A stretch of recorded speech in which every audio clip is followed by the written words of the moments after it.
Mr. Mitchell, Hey, how you doing? welcome to the Square Pizza Pod. Thanks for having me on. Yeah, man, how you doing? I'm good. I'm not used to people calling me Mr. Mitchell who are Sorry. not under 7 years old, but thank you. I appreciate it. It makes me We feel start very official. normal and then we just digress from there. Great. So just assume everything's about to get way worse. Let's digress. Yeah. You coming from Nashville, right? Coming from Music City, man. Love that. Hopefully most people know that I have a strong affection towards the great city of Nashville. But how's the city looking over there today? We're doing all right. It's a little bleak in terms of weather, but prayers up for our friends in the Caribbean with this major storm. But things are good in Nashville. It's a Wednesday, which means that we are girding our loins for the incoming bachelorette parties this weekend. Yeah. Unfortunate for all that it's still happening, probably. I know, unfortunately, how the Titans are doing, so we won't press you too much there. But how's the new stadium looking? Maybe more optimistic Well, question. the new stadium looks like it's a good thing they started building it before the season started because no one would justify a new Public stadium dollars might not be, yeah. based on how the Titans are playing right now. So it's a good thing they started when they did, broke ground early. I mean, it's massive. We live in that part of town.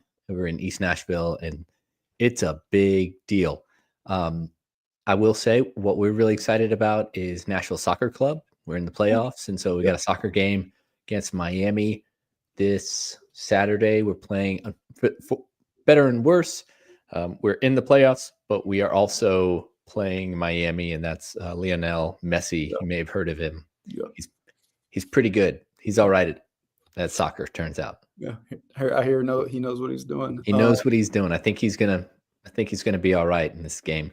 But we're playing them. But it's exciting. So we've got tickets. My family really enjoys going to those games. It's good, man. I know. Speaking of family, we always try to do a little bit of research, and that's a good segue. Rumor going around that I think you have, well, at least perhaps you're the only male currently in the family, holding it down in an all-female household. Give the other male friends out here some advice or guidance based upon being both a dad and a husband in an all-female situation. Yeah, if you find yourself the minority in the sorority, I would say sorority. There you go. I would say, listen, just enjoy it. It's different. I certainly feel I've been surprised by a lot of it because I have two brothers and a sister, so we kind of had a little bit of both. But I do think that raising girls is different than if you're in a household of boys. I see when our friends come over and they have boys, and we just play differently. Like boys somehow figure out how to weaponize everything. At least that's been our experience. Maybe I have the wrong friends. I don't know, but I think their kids are good kids. They just seem to turn everything into an instrument of attack. Girls don't necessarily do that, but instead they have words, and those sometimes can cut even deeper. That being said, I love it. I really do enjoy it. Wouldn't trade it for the world. But I'd say, I try to get some time, individual one-on-one time with the girls. Yep. And when they're in these kind of tween and teen years, it's actually a little bit easier because sometimes they can get a little bit nitpicky with one another, and so you can kind of give somebody a bit of a respite and say, hey, why don't we just go here, just you and me, one-on-one. Let's go grab some brunch, or let's go for a walk around the neighborhood, whatever. That's a good tip. Kind of rumor number 2 is that you're quite fast in the running world. So give me, as an aspiring runner, some tips about how to improve my mile time, please. Well, if I'm fast, it's only because of attrition. And at my age, my knees outlasted most of the other guys. Yeah, it could also be that our mutual contacts are just slow, respectfully to them, and also to you, and that you just have them no matter what. I was gonna say, if you want to be fast, hang out with slow friends, and find some slow friends. They'll be super impressed. No, I do enjoy it. To your point, I mean, I've run for years. It really helps that my wife is also a runner, so we get that that's something that the other person sort of needs a little bit. Need to kind of get in the right headspace in the morning. So I don't think in 18 years of marriage that I've ever said, I need to go for a run, and she's been like, really, another one, and vice versa. If she says that's what she needs to do, I'm like, yeah, of course, go do it. And so that's having that support is super helpful. But yeah, if you want to get fast, aside from just putting in a lot of miles, I would say you mentally, the mental game in running is a pretty big deal. And so what we say is fast is fun. You can't be afraid of going fast, and most people are afraid of going fast because it hurts. Interesting. Yeah, that's a good point. Yeah, that's a really good point. I think maybe last thing we discovered that we both have East Nashville in common. It's where I first lived and still find myself there whenever I go back to Nashville. So it's near and dear to me, but curious, like what's your favorite part about East Nashville? Man, it's a great question. I mean, I think, and I'm obviously biased here, but I think East Nashville is the best part, the best sort of community and neighborhood Yeah. in the greater Nashville area. There's a lot of great spots around the city, but in terms of like our proximity to downtown, to a great park, Shelby Park is here. You're talking about, I don't know, hundreds or couple thousand acres of park and greenway and play space. That's such a gift. And then proximity to the airport too. And I know, so to kind of triangulate between downtown, a great park, and then international transportation, I don't think it gets better than East Nashville. We really enjoy it, and I would say like our food and entertainment scene is actually better over here on this side of the river than it is downtown. Oh, amen. Easily. Yeah. But if that keeps getting out, then more people will leave Broadway and come over. So we got to keep that in the cocoon. That's right. Well, they've got to. They would have to catch an Uber because they're not allowed to ride the party tractors across the river. Oh, is that a real legislation? Yeah, that's a real thing. Now there's like a specific route where they keep them confined. It's great. So it's a little bit like I don't know, if you go to the carnival and there's one of those little fixed track go-karts. Yeah. So they keep them on a little circuit there so they can't escape and cause havoc across the city. Well, it's progress is what we call that. It really is. Progress. Yeah. Well, cool, man. Now we have a lot to talk about. You got a really interesting background. But maybe to jump in, I think maybe one of the first kind of formal roles you had in education was in the charter space. Is that true? Yeah, sort of. Certainly in the Nashville area. Yeah. I had been in the DC area prior to coming to Nashville. Well, I went to undergrad here in town at Belmont University. Yeah. Shout out to Bruins. And then I was in grad school, was in DC for a little while, did some work also in education. But when we came back to Nashville, I wanted to stay kind of in that space. And when I got back into education, specifically just education, to me, I wanted to be at the tip of the spear. Mm-hmm. And at the time, the tip of the spear in Tennessee was charter schools. And so I linked up with a guy that I knew from DC who, I later worked for and became a friend, a guy named Jeremy Kane. And he had started a charter school here in Nashville that was growing and expanding. And he basically said like, hey, we need other people to, put their hands to the plow. There's a lot of work needs to be done. I don't even know exactly what kind of work that's going to be. We just need people who are willing to do it and care about kids, care about this mission. And I was like, yeah, let's go. And when you say tip of the spear, like, how do you define that and what excited you about charters? Yeah, to me, I mean, tip of the spear was, all right, who's doing work that is just beyond the conventional zoned public school system? If that is a system that is working for you and your family, like, I'm not mad about it. Great. Mm-hmm. But we know that it's not a system that works for a lot of families. It's not a system that works even, within a family. It may work for one child and not for another, because they're different. And so I wanted to be like, all right, who is doing something? Who's really pushing the envelope, whether it's in terms of professional development and hiring, whether it's in terms of actually delivering the education or maybe curriculum design or how the money flows. There's lots of different ways you can have input into that system. But I wanted to go and be with other folks who are willing to do something different and see kind of how can we reinvent this thing? A little bit of a selfish reflection or question, but maybe entertain me and feel Yeah, free to sure. push back. I was in, I had the traditional kind of district school experience when I started, and then went to Nashville to be part of Nashville Prep and the founding class to help open that school. And I think what was most intriguing at that point is I thought districts and charters were going to get along. They're going to be super friendly. They're going to share best practices because it only made sense if one thing worked down the street for one public school, we should share it and help others down the street.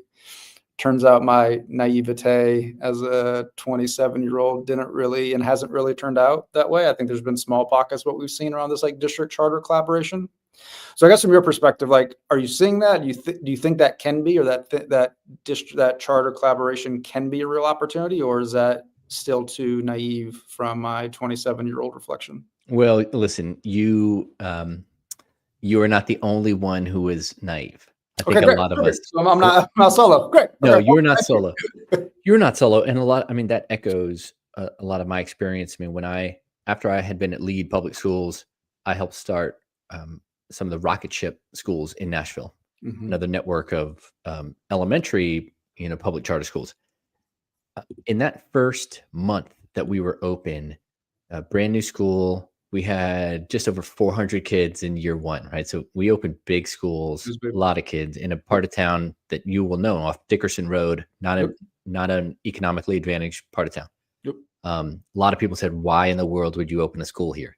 And we said, "Well, because kids live here. That's why, Yep. and they don't have good options." Okay, that first month, I actually invited all of the elementary school principals from surrounding schools, public schools, and they came and toured. And I had a contact at the district who Mhm. was actually very, I think, forward thinking in that, and she kind of coordinated and got them all to come over. This is a dozen educators, and they were all, had much more experience than me. And I said, "All right, I'm going to give you a tour. Please tell me what you see. Ask questions, and if you have questions about stuff or suggestions, like let me know. Please follow up because we want to get better." So I'm sharing my naivete to try to match yours. Um, I didn't hear back, Greg, from a single That principal. was gonna be my next question. Who took you Not up a on single one. that? Not Yeah. a single one. Um, the only time I heard back was when we wanted to open up another school and we were blocked, and people were saying that we didn't have a track record of success. And I said, well, I mean, we don't, in that we've been open for 2 years, but I can tell you what your track record is. And so again, I don't want to make Yeah. it hostile because I don't think that's the nature of your question, and I don't think it has to be that way. So to the second part of your question, there are there are bright spots.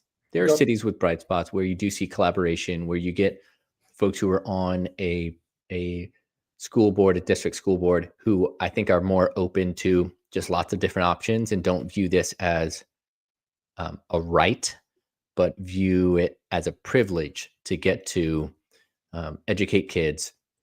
And if it's a privilege, then they also view it as like, hey, we need to differentiate ourselves and we need to attract families with the quality of what we're doing. It's the folks who think, hey, we are owed your kids. That's where you have problems. That's where you see friction. And what do you think whether you've seen it on the ground or just maybe from your current position, like what do you think is one of the first few steps to get towards that collaboration?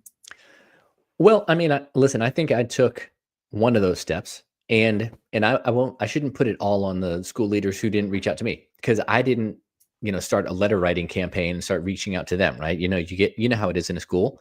It's Mhm. like the school year starts and it's head down and you're just doing the work, and next thing you know, it's Thanksgiving, or you hope you get that far. Right. um, so I could have done more too, but I do think even just extending that kind of hand is helpful. Um, Hopefully, you don't have to extend an olive branch, right? I mean, it's education. It should not be so contentious or polarizing. Um, I like to remind folks that when kids are born, they're not private school kids or charter school kids or public school kids. Any child who's in your school next week could be in my school Mhm. because families move around and they find that they have, their needs change and evolve over time. So I think some part of it is just extending the invitation to have a conversation. I think that's a big step. And I also think not viewing education as zero sum Yeah. is really important because, yeah, if kids in my building are doing well, that doesn't have any effect on the kids in your building. Yeah. So, if my kids are doing well, you should want to know why, and vice versa. If you're like knocking it out the park in one subject matter, even like, please share that with me. Like, absolutely, because it is not zero sum. That's not how knowledge works. Yeah, I'd say certainly from our experience, we've seen just like school choice be quite polarizing and political, but also maybe sometimes charters, particularly in under-resourced communities, get weaponized a bit more than just like general private schools, right? For some reason, those schools sometimes get a free pass, but charters in under-resourced communities seem to be like take the brunt force in terms of what's wrong or right about school choice.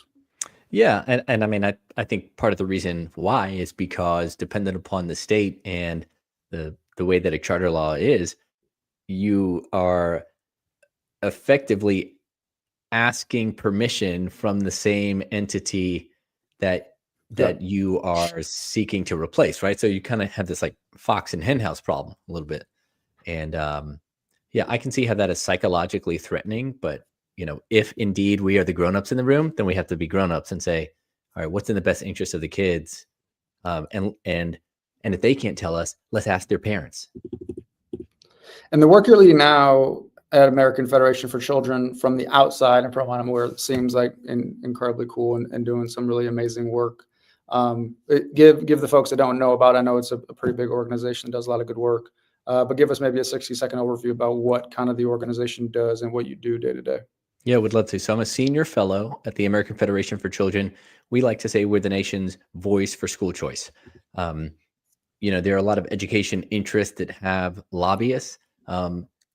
Kids and parents don't, right? The School Board Association has an association and a lobbyist. The teachers union, they've got a lobbyist. Kids don't, and so we like to kind of stand in that gap a little bit. We just believe that every kid deserves a meaningful choice, especially those from low income communities. And we think that kids should be in the right educational fit despite income, despite geography. And if that's a private school, charter school, magnet school, homeschool, we don't really have a preference, but we think that those dollars should follow the child. And so we work on state laws that make that possible, make it possible for parents to make that choice. And I say state laws, primarily state laws. Recently, we've been doing a lot more at the federal level because a new tax credit program passed, and maybe we'll talk some about that. But Mm-hmm. that's taken up a lot of my time recently. So I'm constantly thinking about how we, kind of fan that flame. And go deeper if you don't mind. What are some examples of maybe where it's working at a state level right now? Yeah. So if you're thinking about what's working at the state level, I would say look to a state like Florida. Mm. Florida has got. I'm going to give you some numbers here. So sorry for folks watching if I don't mean for you to have to take notes, but just to set the I also table. just want to pause and respectfully, you're about to say some nice stuff about Florida. I am. Okay. I It am. doesn't come up very often, maybe in the education sense. So, Yeah, go, in the go. education sense, yeah. um, and so in Florida has about 3 million school age kids. Okay. 500,000 of those kids participate in a private choice program, like an education savings account program. That's a pretty big deal. Mhm. Okay, 500,000 students. Another 400,000 students attend charter schools. So you're at almost a million kids. So about 30% Hmm. of the kids participate or in a school that is not their zoned school, right? And so if you're a family that moves to Florida, and we have some friends who did this. It's a military family, 4 kids, Sure. and they go there and they know, oh, we're going to have a ton of options. They actually had been in Kentucky for a little while. Kentucky, has it's your zone school or whatever your zone, your school zone options are, or nothing. There's a charter school law, but they've never funded it. They've defeated private choice programs. So they were really kind of stuck. It was like either your local public school or you homeschool. Mhm. And not every family can do that. Feels Mhm. comfortable doing it, feels drawn to it, whatever. They moved to Florida, and then all of a sudden they knew, oh, we have a ton of options. And so Florida is really getting it right. In terms of what that looks like, some interesting data came out in the state of Florida. If you look at the, here's some interesting numbers. For kids who actually remain in public school, the greater their exposure is to competition, the better they do academically and the higher their college attendance rate is. Hmm. Isn't that interesting? Yep. So I often get that question. People are like, well, fine for the kids who participate in the program, but what about the ones who are, quote, left behind? Well, actually, it turns out the ones who are left behind also do better. And I think there's there can be many reasons to that. It's multifaceted, but Florida's a bright spot. Seeing some good things happening in Mississippi. That's a combination of some of the reading stuff that they Yep. implemented. And also, I would say simultaneously, they had some choice provisions come through and expanded the number of charter schools in the state. And so you lately, like in the past 3-4 years, these things have moved in tandem. You see choice and what I would say is like pedagogical seriousness. So where you see people taking reading seriously, they are all a state. They're also passing a choice law. Where you see the opposite happening, those two things happen in tandem. So the Northeast right now is having a little bit of a reckoning because you're seeing some states getting away from any sort of standardized assessments. They're defeating choice laws, and at some point you kind of have to go like, all right, well, what are you guys actually for then? What are you doing? Yeah. Then say more about the tax credits. Okay, so federal tax credit, which I will try to be brief because even just that phrase federal tax credit is like putting people to sleep. You're seeing people log off in real time. Can you still get tax credits while the government is shut down? You could because while the government is shut down, we will still owe taxes. Okay. So Noted. this is So the IRS is still working. correct. So Okay. this is how it works. So these programs have existed in some states for 25 years. Florida's had one for a long time. Arizona, several other states. Pennsylvania has one, but there's never been a federal tax credit. So you and I, we're going to have some kind of federal income tax liability at the end of the year, right? And that money is going to have to go, it gets paid to the US Treasury. Well, now per this law, instead of sending all of it to the US Treasury, we can direct $1,700 of it, up to $1,700 per taxpayer, into a scholarship granting organization. And then that scholarship organization can give out scholarships to kids, K-12. And so you can't do it for your own kids. It's not like a 529 account, Yeah. Okay. right? This is like you and I, even though we're in different states, we could actually both put our $1,700 directed to a scholarship granting organization in in Indiana, let's just say. Sure. And that organization could then turn around and say, all right, we're going to give out $5,000 scholarships to any kid who lives in the greater Indianapolis area. The cool thing about this is that the scholarships are available to not just students attending private school, but also those who attend charter schools or public schools, and in some cases homeschool too. And you can use it on a range of different, for a variety of educational expenses. And then I imagine based upon state and how law is written depends how parents get access to those scholarships. It really access eligibility is all based on the federal law, so that's standard. Okay, So got it is income. There's an income cap, but the vast majority of families qualify. So the income cap is 300% of median household income. So that it basically adjusts some, right? It's going to be higher in a place like Los Angeles and lower in a rural community, but so it adjusts kind of based on that. But 300% of median is most kids. I mean, I think I've seen some estimate over 90% of kids are going to qualify for these. Okay. And then still maybe under the school choice umbrella, vouchers have been a pretty hot topic for our North Carolina community. Yep. Tell us like what you know about vouchers or how your work interacts with vouchers. Yeah, yeah, it's a good question. And so, North Carolina, I mean, as you know, you've got a couple different choice programs. You've got charter schools going. You got these education savings account. And I would say, just real quick, difference between a voucher and an education savings account. Mhm. Really, it should be called an education spending account, but nobody will listen to me on that. But an ESA, Makes sense. Yeah. and why I say that is because you actually spend the money. The point is to get these dollars, and so it's often thought of as a voucher, but you get these dollars and you spend them on educational services. A voucher can get used for one thing, tuition. An ESA can get used for tuition, but if there's money left over, or maybe even in place of, you could use it on tutoring. You could use it for educational, like supplemental stuff, and the money it costs to take an AP course or something like that. Mhm. So yeah, North Carolina has one of these. There was pretty high demand, and so our organization did help way back, kind of get this thing expanded. Right now, North Carolina is in an interesting predicament in that you've got a Republican legislature, and a Democratic governor, and the Democratic governor does not favor private choice programs, Mhm. but the legislature does.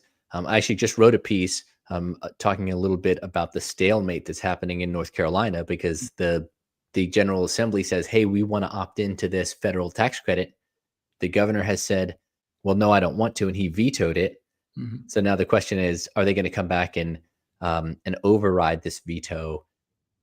I think there's a lot of wisdom to overriding the veto because it's free money, Mhm. and free money to the tune of, I mean, very quickly you're in the hundreds of millions of dollars in one state like North Carolina. So yeah, that's kind of the state of play in North Carolina. I mean, at the end of the day, for me, I don't have some magic number about like, here's how many kids should go to charter schools or private or whatever. The better question is, um, are we actually honoring what we know would work for individual kids? Mhm. And the way to do that, I think, is to ask their families, hey, if you had another choice, if you actually had some, a greater amount of agency or mobility or freedom, would you move somewhere else? And if parents say yes, then it is necessarily a waste of money to allocate 15 to $20,000 to a place where they don't want to be. Like, Yep. that's bananas. And if your friend Greg wanted to play devil's advocate for a moment, and some folks in North Carolina said that sounds cool, but using public taxpayers' dollars for a kid to go to a private school that's not held to the same level of standard, or like gets like verifiable data, how would you respond to that? Yeah. So I would say there's two things kind of that got mentioned there. Uh-huh. The first is, public dollars going to a private school. And I said, well, it's actually really key that we think about this as public dollars going to a family who chooses where they want to go. Right. So when a family receives SNAP benefits, which unfortunately those are about to run out, but when a family receives SNAP benefits and they buy halal food or kosher food, we don't say, oh, that's government benefit funding religion. No, it's funding the parents and their who are then making a choice based on their conscience. Okay. Sure. In terms of, private schools don't take a state assessment, et cetera. I think there is, and listen, at American Federation for Children, we actually are not afraid of taking standardized assessments. In our model bills, we say that we think it's important that there is some academic transparency. What we don't think is that it has to be the state assessment. Do NWEA MAP, which is a, Mhm. a nationally norm reference test. Take the Iowa test. I mean, there's lots of different things, the whole ACT suite. We think those are important so that parents know how a school is performing, but there's nothing sacrosanct about the state assessment. And then furthermore, what I would say is like, um, every low performing public school takes the state assessment. Mhm. So what? What does that have to do with anything, right? All it means is that we know how they did, and then guess what? They continue to operate the next year. Yep. And I mean, you saw that in Nashville, and where you helped to to open and operate schools. I see it. Our zone school is a school that is really low performing, but has a 95% graduation rate. And it's like, what are we even talking about? Yeah, all fair points.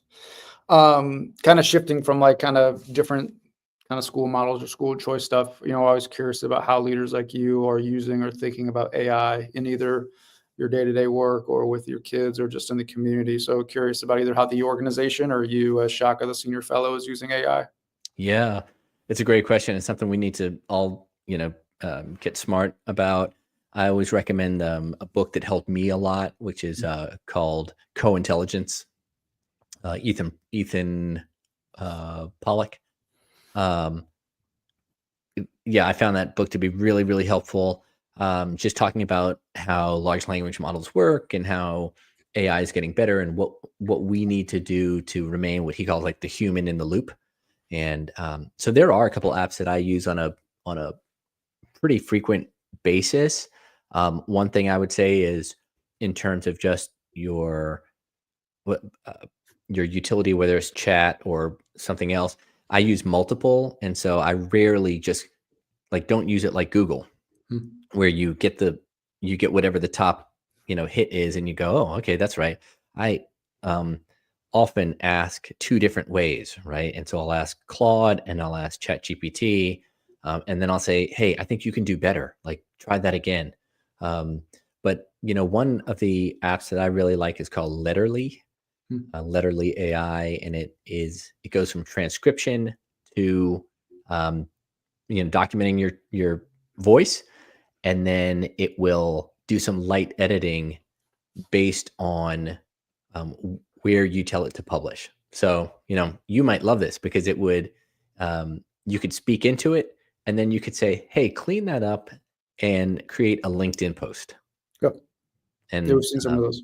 It's and it, cool. and it would do that. And again, I mean, I think we've got to be really careful to not just cut and paste, because that is people can tell, and I think you Yep. get a feel for that. But in terms of um, taking some of just the grunt work out of things, I think it's really smart. And take it a step further, maybe in terms of like kids and families, and I'd offer maybe it might have some overlap with just school choice or the lack thereof, particularly with families that maybe don't have means or have traditional means, where I'd offer maybe Yeah. early 90s internet. And even now, not all families in the wealthiest country in the world have access to reliable internet and like hardware to connect to internet. What are you saying, or what are your thoughts on like how we do better this time with AI to make sure vulnerable families or families that don't have resources do have access to the most emerging technologies like AI?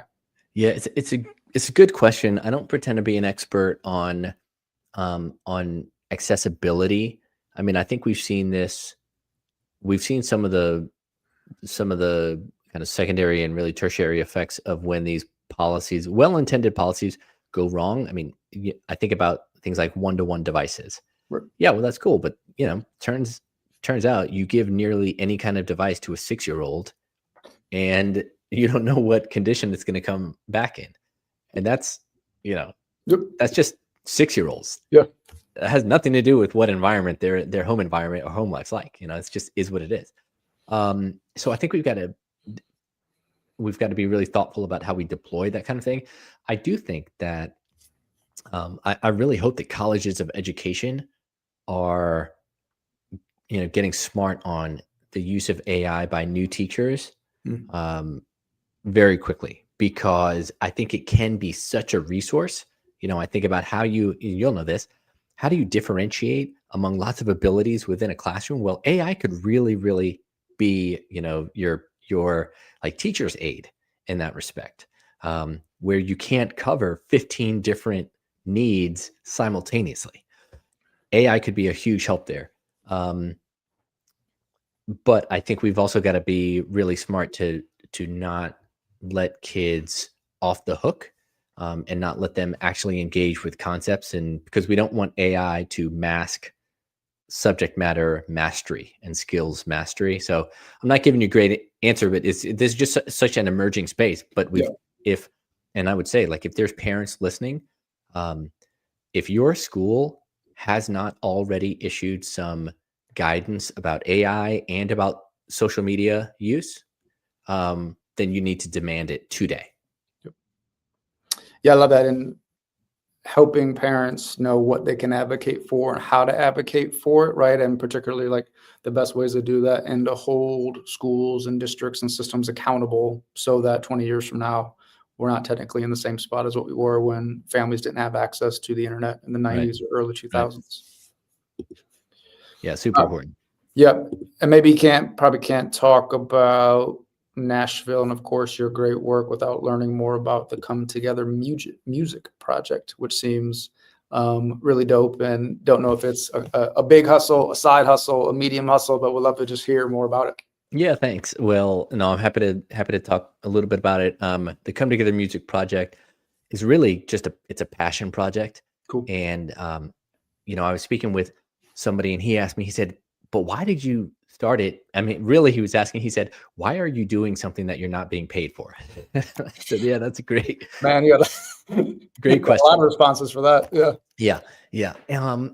But it did force me to think about it a little bit. And so, it's one thing to think about the origin story of this, and I'll give you a snippet of that. But in terms of why, I would say I spent most of my professional career thinking about how we make sure kids are better prepared to be contributing members of American society, right? Thinking about how kids are better prepared for the US. I now think that we've got to spend more time um, making sure the United States of America is ready for our kids, because I think that things are a little bit upside down, right? The state of civil discourse is so fraught. Things are, hyper partisan, hyper polarized. We're coming into the fall where you've now got um, large swaths of the population do not go home for Thanksgiving because they don't want to engage in conversations with their family. Mm. I mean, that's tragic, right? Yeah. So, in seeing all of that, thinking about some of my own experiences, and then workshopping a little bit with some friends, came up with this idea called the Come Together Music Project. And it's really showing how music can be used to deepen existing relationships, create new ones, and build bridges. And so what I do, whether it's virtually, sometimes I do a session with like 2 guests remotely. I've done these live as well. We've got a whole series coming up, a monthly series next year with TEDx Nashville. So we'll be doing them in town, welcoming 2 guests, but in a room with 75 to 100 people. What I do is I have guests come on or a panel, and I present them with 3 or 4 prompts. They respond to each of them with a song. We listen to about 45 seconds of it, and then they talk about why they picked it. And so, for instance, Greg, if it was you, might have somebody who is a perfect stranger and might say, "Hey, what's a song that reminds you of your hometown?" Right. And then I might say, and then, you would share a song, we'll listen to it, you explain why. And what you find is that we're finding our common ground, but we're using music as sort of a medium to get there. I don't believe that this project is going to result necessarily in 2 people who are polar opposites ideologically, in them kind of like shaking hands and saying, "Hey, you know what? I agree with you now." I don't think that's going to happen at the end of our session. But what I do hope will happen is that now they go, "Hey, you know what? That person's actually not an enemy. I can't just demonize them. I can't just assume that I know their story, because there is always, always, always something that is surprising." I'll give you one example. There's just did a session. I asked the guest, what would be your parenting theme song? One of my guests, who's a PhD psychologist, think tank leader, has spent time in the political space, white woman from Raleigh, middle-aged kids. What's your parenting theme song? Party Don't Up. start no stuff, won't be no stuff. Yeah, that's right. It was Party Up by DMX. Yeah, even better. And I was like, listen, I could not ever have guessed that, have scripted that. We end up then having a whole conversation around how we're introducing our kids to the music that's important to us and what values we're trying to Cool. convey, it's really difficult to jump right into a conversation about values.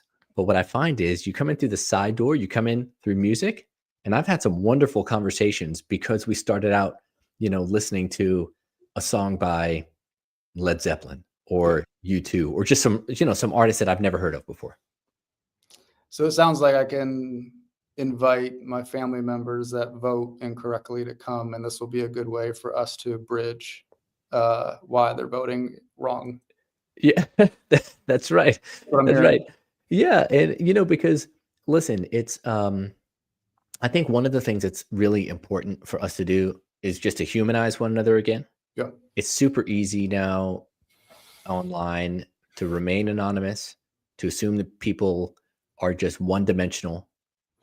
You voted this way on this issue, so I assume I know everything about you, and then B, I think honestly, I think we just invest too much in that one issue. And so, I mean, goodness gracious, people don't know what hill to die on because they're dying on every single hill. And part of what happens when you are forced to sit down with someone and just be quiet and listen for a little while is that you say, you know what? We did not agree on energy policy. Um, is this really the hill I'm gonna die on? Is this gonna be the reason that I'm no longer gonna spend Thanksgiving with you for the next 35 years? Yeah. This issue? Or can we find some common ground and say, all right, we disagree on that. It's not because it's not important. It's just because what is more important is being in relationship with each other. That's great. Cool. Let's kind of take that positive note and offer a few rapid fire questions before we jump. Let's do it. What's one hope you have for the future of education? Boy, I hope that I hope that more kids like this is some recency bias, but I hope that that more kids are graduating from high school with useful skills and knowledge, and not just a sort of empty, meaningless piece of paper. What is the best thing happening in Nashville, Tennessee right now? The best thing happening in Nashville is Nashville Soccer Club's run, and actually how the club has really brought a lot of people together from a lot of different communities. That's really cool to go to games and you see just this whole like mosaic of Nashville. That's really cool. Where can people go to understand the nuances of school choice? Yeah, great question. You can go to here's the shameless plug for my Substack. You can go to Shaka's Oh, Substack. didn't even know. Perfect. There you go. There you go, Shaka's Substack. You can also go to Federation for Children, all spelled out, federationforchildren.org. What is one thing Square Pizza reminds you of? I knew you were going to ask this question, and Square Pizza reminds me of how tightly we hold on to these older, more traditional ways of doing things, and we don't even know why we're holding on to them. And we sort of think like, no, pizza's got to be, it's got to be round. Why does it though? And I'm a New Yorker originally, and like I know how pizza's supposed to taste. I don't know why it has to look a certain way. Philosophical. Amen. Love it. Love it. Shaka, man, thanks for joining. Thanks for all the work you're doing. And I know our audience got a lot of good info today. So thanks for taking time. Thanks for having me. Love it.